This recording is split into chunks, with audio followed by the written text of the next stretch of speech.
Hi, I feel bad because you guys locked yourselves into giving standing ovations because Mary J. Blige was first and she absolutely deserves one. And now, although it would have been hilarious if I was the only one that you didn't stand up for. So you guys really fucked up. We can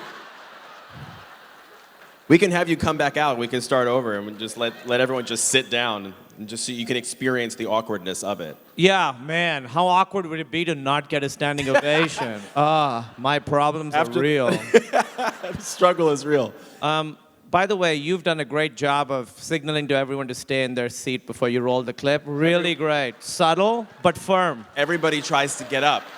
And you're like, nope, nope. I know. You've had 8 years. I know, to practice it. I'm trying my best, Kumail. Well, you're succeeding, man. Thank you. Now, the story goes that Matt Damon wrote with Ben Affleck Good Will Hunting basically to give himself like a great part because he wasn't happy with the parts that he was getting. Is there any aspect of The Big Sick being written because you were not happy with opportunities you were getting?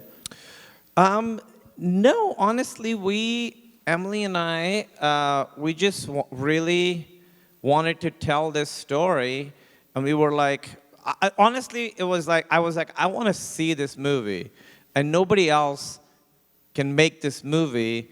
If I just went to the theater and saw a movie about a Muslim guy who falls in love with a white American woman while she's in a coma, and we didn't write it, I would have been so upset. But you know, you really, I try and write from a place of like whatever's the thing that's really like bothering me that's like about the stuff I think about all the time, the thing that I can't get out of my head. And with this movie, it just felt like, I compare, like, when you get old ketchup and you have to like slam the back of it and then the congealed piece comes out, yeah, and then the rest of it can come out. To me, this story was the congealed piece, where I was like, if I don't get this out, nothing else will come out. So,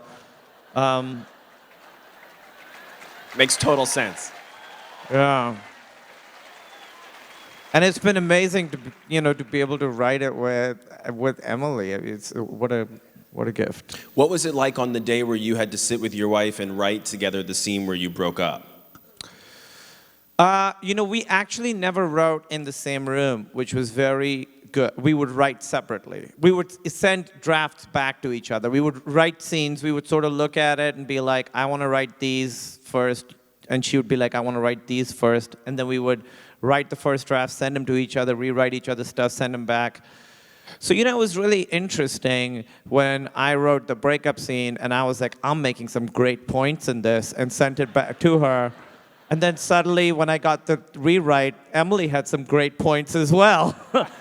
And that scene, we worked on it a lot because we really wanted it to feel real and very emotional, and two people who are hurt and angry. And then when we shot it, my actual wife kind of got angry at me because I was, you have like your fighting style, right? Like in Street Fighter or something. And that's what it felt like.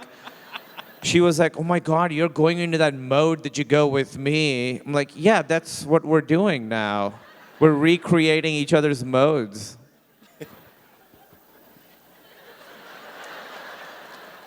One question that ran through my mind when I watched the film is that we see the one-man show that you were kind of working on with, varying levels of success as the movie goes on. And I thought to myself, wow, Kumail Nanjiani is such a great writer as indicated by the screenplay for Big Sick. Why was his one-man show so bad? At first, before it got really good. Bad is such a strong word. No, it's honestly, it's based on, I actually did do a one-man show in those days. And I am proud of the one-man show that I did. It was better than that. Okay, good. But, I just think one-man shows are so funny because so many of them are so serious about themselves. And we just wanted to show that this is a couple that like challenges each other in ways that neither of them are used to. And it just felt like it was a great way to do like a funny set piece scene, a bad one-man show, and I fucking love bad puns. So by the way, there is so much more of that one-man show. I mean, we have like hours and hours. We have like enough for 5 full one-man shows. And each time we would edit it, we would lose more and more of it. And it just felt like it was like a great way to like have a funny set piece scene and then use that to actually tell an emotional story, which was, that Emily is challenging him in ways that he's uncomfortable with, but it's necessary. Before I let you go and tell you to stay there, like I do, I was really happy to see Emily Gordon, your wife, your co-writer, your co-Oscar nominee here tonight.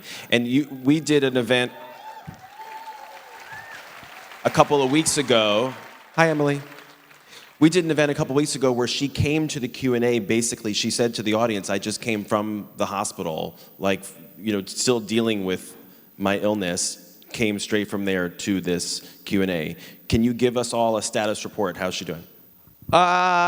She's great, I mean, that's the weird thing about this is that sometimes people interview us and talk about this movie, and they talk about it as if it's this thing that's in the past, and it's not. What she has is something that she will have forever. It's just now we know what it is, and she actually, I don't know how much. She got a new treatment about a year ago, and it's really like changed her life, and it's been really, really, it really truly has. It's changed both our lives. So she's doing great, and it was so wonderful that morning to like. I just was so proud when we got nominated for that Academy Award. It's not a big deal. I wish you'd stop bringing it up all the time. But when we got nominated for that Academy Award. I just, honestly, the first thing I felt was like such pride in her. I was like so happy. I was like, oh my God, the person I love most in the world is nominated for an Academy Award. Yourself. Huh? Yes, and then the second person also is nominated. No, but seriously, I really felt such like joy and pride, and I was like, Emily, you're a fucking Oscar nominee. It's really exciting, and she's, she really, I'm so proud of, like, she really fought through so much to sort of get here, and then to be rewarded in this way. It's just like, just very proud of her. Well done, Emily. And well done, Kumail Nanjiani.